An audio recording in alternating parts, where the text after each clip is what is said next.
လာပါအဲ့လေးရဲ့ဆန်နေပြီးပြန်လဲကျင်းလိုက်ပါရေအရင်ဆုံးအဲ့လေးပြောချင်တာကတော့ပေါ့နော်အဲ့လေးကိုရမ်ဇန်က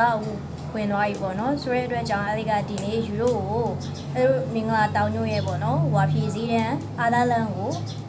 အားလုံးပေါ့နော်အတူတူလာရောက်ကြည့်ရှုဖို့အတွက်ဖိတ်ခေါ်ပါရေဆိုတဲ့အတွက်ကြောင့်အားလုံးရဲ့အဲ့လေးနဲ့တူတူလိုက်ခဲ့ပေးကြပါအောင်နော် let's go ငါနဲ့တော့တိုင်ပန့်နေတော့ သူတို့ဆိုရင်ရိုက်တယ်လို့3ယောက်တောင်ပါတယ်နော်ကျော်ဆောင်ရမယ်ကျော်ဆောင်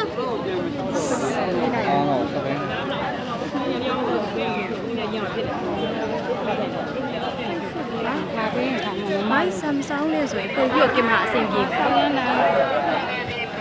ကြည့်ရတဲ့အခုနကကိုကြီးဘယ်ရောက်သွားလဲ။ ဟိုးရေးရပါဘူးကိုယ်ကဖိုက်မိုင်းနဲ့ဝါသနာတူပြီးမျိုးဝါသနာတူပြီး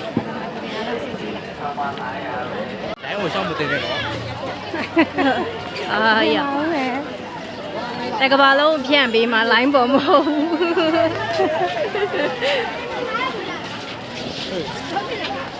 သူတော့3ယောက်တောင်ပါရမိုက်လိုက်တာ တငယ်ချင်းနေနဲ့လာတာလေတယောက်တည်းဆိုပြန်မအောင်ပြည့်နေ တယောက်ကစီစဉ်ပေးရ အာ နောက်တစ်ယောက်ကကင်မရာနဲ့ ဒီမဲ့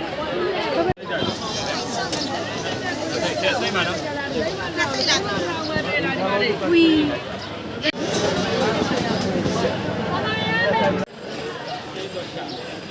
မကချင်မကအောင်လေတဲ့မမတော့ပြောပါလေခါလိုက် 今年的真，